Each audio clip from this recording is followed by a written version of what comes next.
अस्सलाम वालेकुम, कैसे हैं आप सब। आज हमें लीनियर अलजेब्रा 12 एडिशन के एक्सरसाइज 5.1 का क्वेश्चन नंबर 7 करना है। ठीक है, क्वेश्चन नंबर 7 में क्या है, find the characteristic equation eigenvalues and basis for the eigenspaces of the matrix. ठीक है, चले करते हैं फाइंड। चले क्वेश्चन करने से पहले आप एक चीज़ देख लें कि कैरेक्टरिस्टिक इक्वेशन जब हमने निकालनी है ना, तो इस फॉर्म में से निकालनी है, मतलब हमने ए माइनस लैम्डा आई का क्या लेना है, डिटर्मिनेंट, और फिर जो आंसर आएगी वो एक इक्वेशन की फॉर्म में होगा, तो वो हमारी एक कैरेक्टरिस्टिक इक्वेशन आएगी। दूसरा, हमने आइगन वैल्यूज़ निकालनी है। आइगन वैल्यूज़ हमने निकालनी है कि डिटर्मिनेंट को जीरो के इक्वल रख देना, मतलब जो डिटर्मिनेंट आएगा ना उसको जीरो के इक्वल रख देना, फिर हमारे पास एक वैल्यूज़ आ जाएंगी लैम्डा की। ठीक है, वो आइगन वैल्यूज़ होंगी। और थर्ड, आइगन वेक्टर हमने कैसे निकालना, मतलब बेसिस कैसे निकालने हैं, कि हमने ए माइनस लैम्डा ही लैम्डा में वैल्यूज़ पुट करी जानी और फिर ये निकल आएंगे। ठीक है, चले करते हैं। ये देखें, हमारा जो सा क्वेश्चन नंबर 7 है उसमें हम पहले निकालते हैं कैरेक्टरिस्टिक इक्वेशन।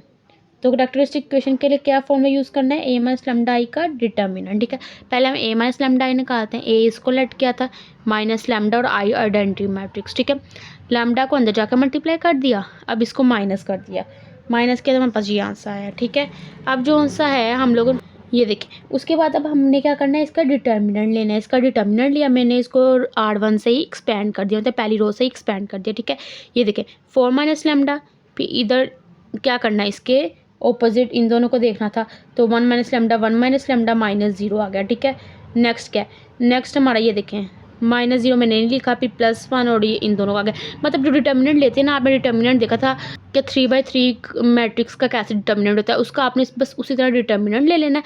फिर एंड पे हमारे पास जो इक्वेशन है डिटर्मिनेंट का, ये आंसर आ गया। ठीक है ना, इसमें और कोई कॉम्प्लेक्स तरीका नहीं है।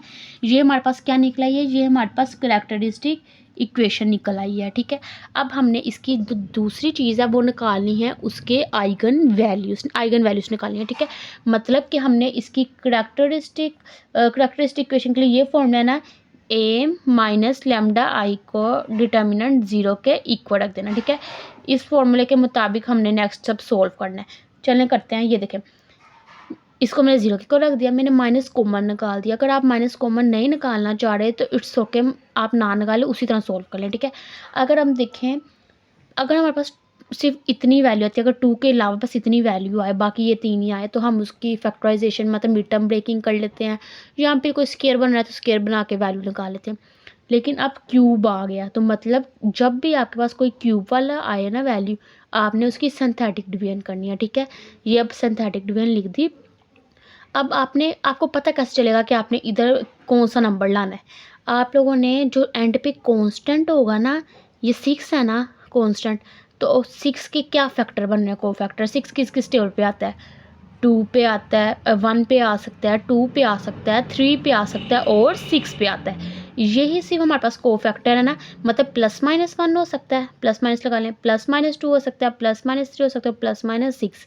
अब आपने बारी बारी सबको करके देख लें, सोच लें, मतलब कॉपी पे चाहे रफ कर लें, और नीट पे नहीं करना, रफ करके देख लें सब पे, जिस पे सोल्व हो गया, जिस पे एंड पे जीरो आ गया, आपने उससे कर लेना। मैंने +1 से किया, ये देखिए 1 वैसे का, ये तो पहला वैसे उतारते हैं, 1 1 ज़ा 1, -6 + 1 -5। ठीक है, बड़ी रकम वाला साइन साथ आता है, -5 मल्टीप्लाई बाय 1 ज़ा -5, फिर 11 में से -5 करें तो 6, फिर 1 6 ज़ा 6, -6 + 6 0। ठीक है, हर वैल्यू को इससे एंड पे मल्टीप्लाई करके फिर करना है, किस 1 है, 1 1 ज़ा 1 आया, फिर इसको किया तो फिर इसको इससे किया, आंसर आया, फिर इसको इससे किया, ये आया। ठीक है, आपने देखना, अगर इससे नहीं होता तो हम -1 से कर लेते या 2 से, लेकिन इससे हो गया। ठीक है, ये चीज़ आपने नोट रखनी है। ओके, अब हम जो सा है इसी से को लिखेंगे, लैम्डा स्क्वायर -5 लैम्डा +6 = 0, ये आ गया। ठीक है, अब देखिए इसकी मिड टर्म ब्रेकिंग हो रही है ना, कर लेते हैं।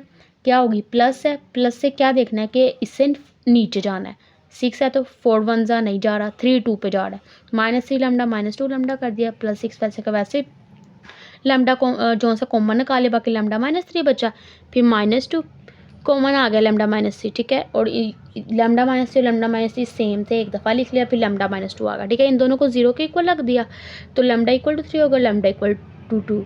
अब ये आपके में जहन में क्वेश्चन होगा कि ये कैसे आया। ठीक है, ये देखें, ये जो हमारे पास ये दो तो हमारे पास निकल आई आइगन वैल्यूज़, ठीक है।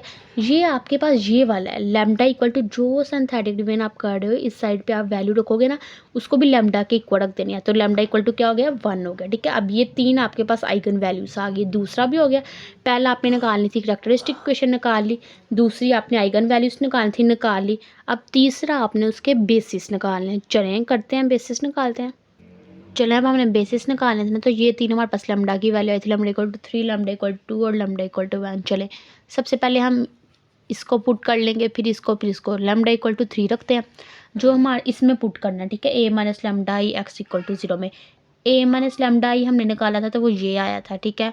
और एक्स वेक्टर है तो x1 x2 x3 कर दें, क्योंकि 3/3 का मैट्रिक्स है और 0 भी 3 हो गया, ठीक है ना।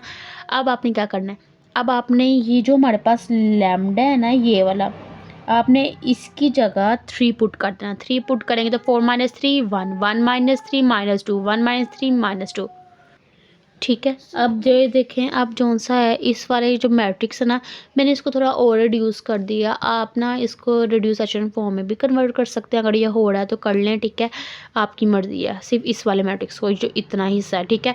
मैंने इसको कर दिया, मैंने R2 + 2R1 किया और R3 + 2R1 करके ना ये थोड़ा और रिड्यूस कर दिया, ठीक है। आप खाली इसको भी सोल्व कर सकते हैं ऐसे ही, मतलब बनाकर इक्वेशन, ठीक है। मैंने इनकी इक्वेशन बना दी, क्या बनी, x1 + x3 = 0, -2 x2 + x3 = 0।